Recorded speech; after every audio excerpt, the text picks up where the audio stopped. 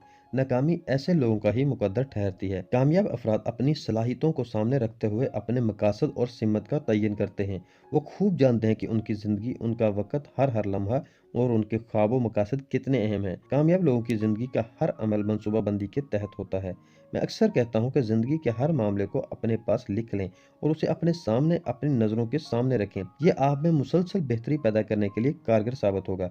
मकसद हयात चुनें, मनसूबाबंदी करें, सिमत का तयन करें और फिर आज से है अभी से अमल शुरू कर दें। यह मैं एक और नुक्ता आप सबके सामने रखना चाहता हूँ।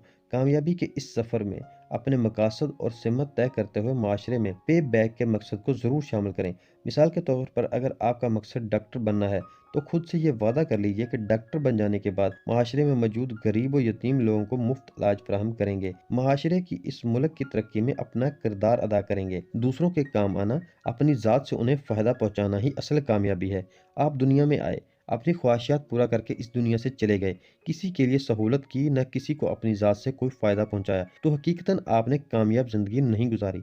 माशरे में मुस्बत तौर पर असरअंदाज होना कामयाबी है। अगर आज आप खुदा की मखलूक के लिए आसानियाँ पैदा करने का अज़्म करते हैं, तो यकीन कीजिए खुदा आपके लिए आपके मकासद के हसूल में बेशुमार आसानियाँ पैदा कर देगा। दूसरों से रहनुमाई लीजिए, लेकिन अपनी कामयाबी का फैसला, अपने लिए सिमत का तयन और खुद में कामयाबी की तड़प आपने खुद पैदा करनी है। अपने लिए फैसला खुद कर लेना है। फिर ही आप ज़हनी कल्ब की मुकम्मल हम आहंगी के साथ-साथ कामयाबी हासिल कर सकेंगे। आज के लिए इतना ही। कल इंशाल्लाह हमारा अगला टॉपिक होगा हमारी ज़िंदगी के बीटीएस टावर्स। अगर आपको ये बुक पसंद आ रही है और मेरी मेहनत आपको अच्छी लग रही है, तो प्लीज़ इस चैनल को ज़रूर सब्सक्राइब कीजिए। मिलते हैं इंशाल्लाह कल के टॉपिक में। अल्लाह हाफ़िज़।